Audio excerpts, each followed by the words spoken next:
Opel RAK-e Review. The Opel RAK-e is a tandem two-seat commuter car concept, mildly motorized to give an idea of what it could be like to drive this intriguing mix of motor car, motorbike and jet fighter. Officially, this narrow-tracked, canopy-roofed, electric city car is an L7 category heavy quadricycle, which means that it can weigh up to 400 kilograms, and offer up to 15 kilowatts of power. Its rear-mounted 49 bhp motor can whir it to 62 miles per hour in less than 13 seconds, and on to 75 miles per hour.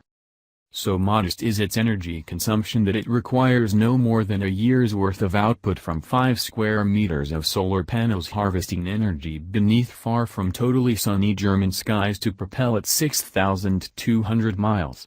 In other words, it's ultra-economical, costing under £1 to travel the 62 miles that also happens to be its nominal range, which is 10% of the cost of running a small hatchback.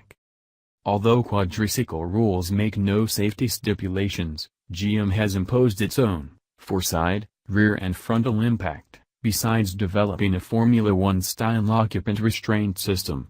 A single motorcycle-style swing arm carries the rear wheels, whose transversely mounted rear disc and caliper brake the single-speed gearbox's output shaft, ingeniously saving weight. The front suspension is double wishbone.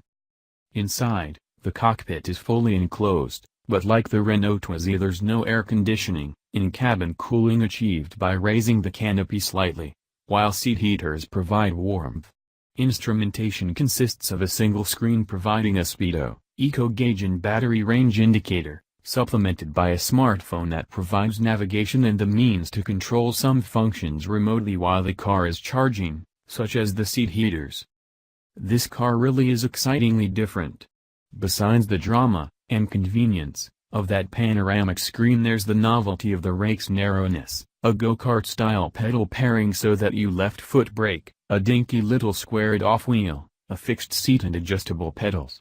And if you're carrying one, a passenger that sits in very close but not in uncomfortable proximity. To go, you merely toggle the prototype rocker switch gear selector hidden close to your right shin, press the accelerator and grind off. Grind? Yes, because this is a prototype, and makes appropriately experimental noises.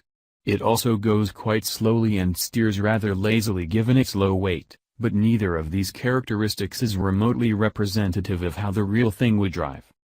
But what this concept does hint at, even when driving it in a very large room, is just how much fun it would be to thread through traffic, or to speed along tight, country lanes. Which is why GM has allowed it a higher top speed than most baby commuter cars, its 75 miles per hour maximum, partly the product of the compact, low-drag frontal area afforded by its motorbike seating. You may think that this is exactly the kind of concept that you can never buy, but amazingly, GM is serious about this machine.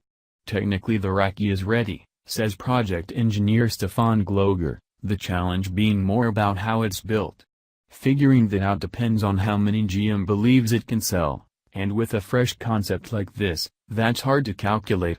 But on the RAK-e side are a projected price in the Vauxhall Agila's £8,500 11,500 range, and the discovery that Frankfurt showgoers of all ages liked the car when quizzed. A major plus is this machine's sheer desirability, and never mind its ultra-low running costs and zero local emissions. It also promises to be a riot to drive. GM should be as bold with this as it has been with the Volt. Why wouldn't you want to buy one, not only as a second or third commuter car, but as a weekend entertainer besides? Insiders say the car is 2 and a bit years away from the green light. Let's hope GM dares to illuminate it.